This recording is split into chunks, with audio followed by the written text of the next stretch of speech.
When I was about 11, Donna went to Europe, and she was gone a long time, you know, and it was hard for us because we didn't, you know, Europe, what's Europe? You know, you're a little kid in Boston, you know, why is she leaving?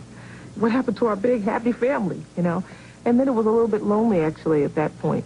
From then on, my whole life began to change. I learned to speak German fluently. Donna was about to find out if she could make it on her own. I didn't think of myself as being attractive, or I thought that I had a good voice. I thought that I could sing, and I thought that that's going to be my asset in life. And everything else I was going to have to work a little harder at. So when I got over there, I started to try to fine-tune who I was as a person. And I think after a few years, you know, I did a few different musicals and things, and it started to fall into place.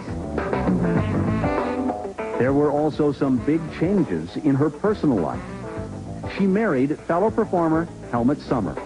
I got married and pregnant in that period there. So I had given birth to my oldest daughter, Mimi, and I was really kind of in a state of confusion. Donna Summer may have been confused, but she remained busy, performing in various musicals, and for some extra money, singing on demo tapes for aspiring music producers Peter Bellotti and Giorgio Moroder. Pete Bellotti and myself met Donna the first time in, I think, in 74, late 74, and we needed some American great singers to do some background singing, and we liked her very much. Donna even co-wrote a song titled Love to Love You, Baby. I had never intended for that song to be sung by me. I had just done it kind of as a demo. I was hoping they were going to find, they had told me they had a girl that would sing it. And when I wrote it with Giorgio, I thought somebody else will do it. But they liked my version of it, and that's kind of how it all got started.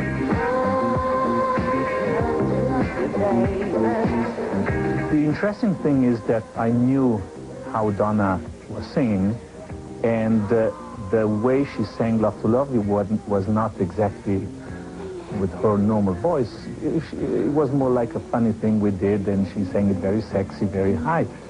But that wasn't her voice, because she can belt the song out. No one could have guessed what impact a single record was about to have on the entire music industry. Love to love you, baby. Oh, love to love you, baby. Love to love you, baby.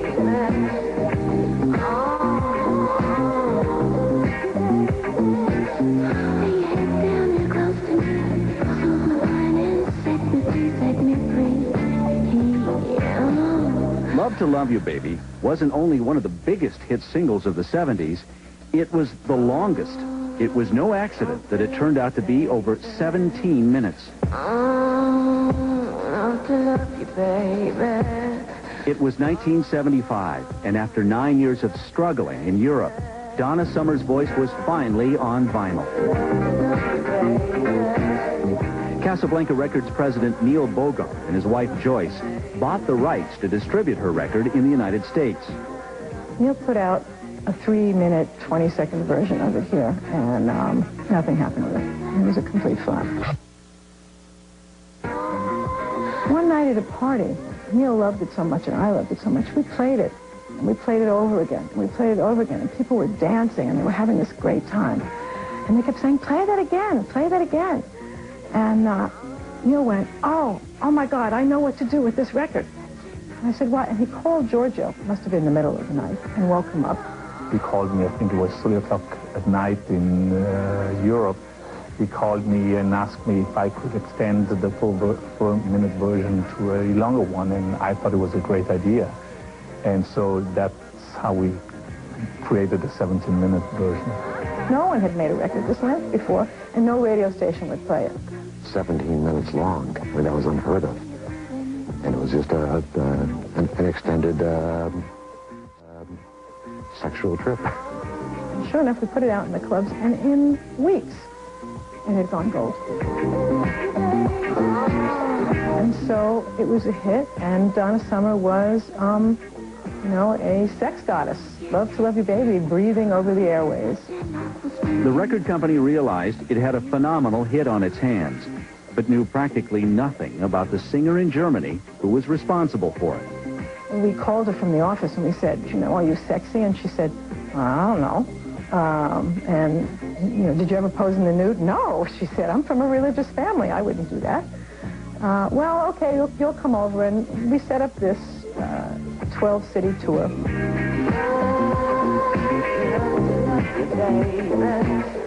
All of a sudden, Donna was a huge celebrity, but with a sexy image she hadn't bargained for. It shocked my shoes off. Growing up with in a Christian background, it was hard, I think, for her, because she knew that it was kind of hard on my parents too. They had to come to terms with things, and you still have to go to church with people. You have to do this. People talk. But we did hear from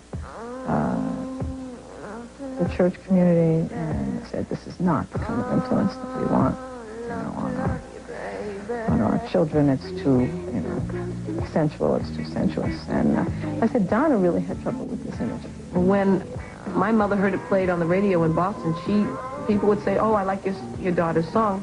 Mother says, my daughter doesn't have any song out. What are you talking about? She says, yeah, they keep announcing it on the radio. My mother just said, I never heard it. She'd been listening to it, but couldn't even relate to me singing like that. And she made sure that she explained everything about where she was and what she was, and she really didn't know how he was going to take it on myself. And I didn't take it well. And I don't think he did either, but we managed to get over it. So it was kind of a shock to my system when that whole thing happened. Finally, I just said, well, it's done. There's nothing that you can do about it. So, not that I didn't like it, it's just that I felt that the idea of it was a little bit risque for me.